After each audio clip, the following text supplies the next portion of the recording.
మలయాళ super star Mohan Lal shocking నిర్ణయం తీసుకున్నారు. నటీనటుల నుంచి వస్తున్న విమర్శల నేపథ్యంలో ఆయన అమ్మకు రాజీనామా చేశారు. ప్రస్తుతం ఆయన రాజీనామా ఇండస్ట్రీలో హాట్ టాపిక్ గా మారింది. ఇక ఇటీవల మలయాళ చిత్ర పరిశ్రమలో మహిళా నటులపై లైంగిక వేధింపులపై హేమ కమిటీ ఇచ్చిన రిపోర్టు తీవ్ర దుమారం రేపుతోంది. ఈ కమిటీని నివేదించిన అంశాలు ఇండస్ట్రీని కుదిపేస్తున్నాయి. ఇతర ఇండస్ట్రీలు సైతం హేమ కమిటీ రిపోర్ట్పై షాక్ అవుతున్నారు. ఇది మాలీవుడ్లో తీవ్ర సంచలనంగా మారింది. నటీనటులంతా ఒక్కొక్కరుగా హేమ కమిటీపై స్పందిస్తున్నారు. అంతేకాదు నటీమణులంతా ఒక్కొక్కరుగా బయటకు వచ్చి తమకు ఎదురైన లైంగిక వేధింపులపై నోరు విప్పుతూ నటులు, డైరెక్టర్లపై పెద్ద ఎత్తున ఆరోపణలు కూడా చేస్తున్నారు. దీంతో ప్రస్తుతం మలయాళ పరిశ్రమలో ఆందోళన పరిస్థితులు ఏర్పడుతున్నాయి.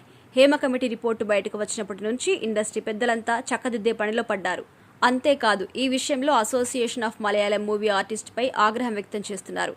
మలయాళ ఆర్టిస్టులకు రక్షణ ఇవ్వడంలో అమ్మ విఫలమైందని మండిపడుతున్నారు. ఇప్పటికే సలార్ నటుడు Malayala star hero Prithviraj Sukumaran Hema committee నివేదికపై స్పందిస్తూ అమ్మపై విమర్శలు గుప్పించారు.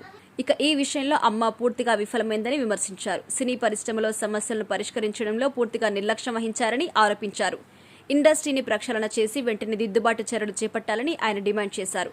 అంతేకాదు పలువురు నటీనటులు సైతం అమ్మపై తీవ్ర విమర్శలు కూడా చేస్తున్నారు.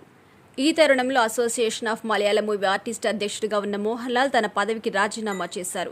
ఆయనతో కమిటీ సభ్యులందరూ కూడా రాజీనామాలు సమర్పించారు. ఇక ఈ అంశంపై ఇప్పటికే సీఎం పినరయి విజయన్ పోలీసు అధికారులతో కలిసి ఉన్నత స్థాయి సమావేశం నిర్వహించారు. ఈ నివేదికపై దర్యాప్తు చేసేందుకు 7 సభ్యులతో కూడిన ప్రత్యేక బృందాన్ని ఏర్పాటు చేయాలని ఈ సమావేశంలో నిర్ణయించారు. ఇప్పటికే దర్శకుడు రంజిత్ చలనచిత్ర అకాడమీకి రాజీనామా చేశారు. అలాగే నటుడు సిద్దిక్ సైతం association of Malayalam movie artist పదవి నుంచి కూడా తప్పుకున్నారు. ఇది ఇలా ఉంటే హేమ కమిటీపై పృథ్వీరాజ్ సుకుమారన్ స్పందిస్తూ హేమ కమిటీతో మాట్లాడిన మొదటి వ్యక్తి తానే అన్నారు. ఇండస్ట్రీలో మహిళలు ఎదుర్కొంటున్న సమస్యలపై లోతుగా అధ్యయనం చేయాలి. వారికి సురక్షితమైన పని వాతావరణం కల్పించే మార్గాలు కనిపెట్టడమే ఈ నివేదిక లక్ష్యం. హేమ కమిటీ నివేదికపై నాకు ఎలాంటి ఆశ్చర్యం కలగలేదు. ఆ ఆరోపణలు నిజమని రుజువైతే ఎలాంటి చర్యలు తీసుకుంటారో చూడాలి. ఆ ఆరోపణలు నిజమైతే మాత్రం దోషుల్ని కఠినంగా శిక్షించాలి. అదేవిధంగా ఆరోపణలు తప్పు అని రుజువైతే తప్పుడు ఫిర్యాదులు చేసిన వారికి కూడా శిక్ష పడాల్సిందే అంటూ షాకింగ్ కామెంట్స్ చేశాడు పృథ్వీ.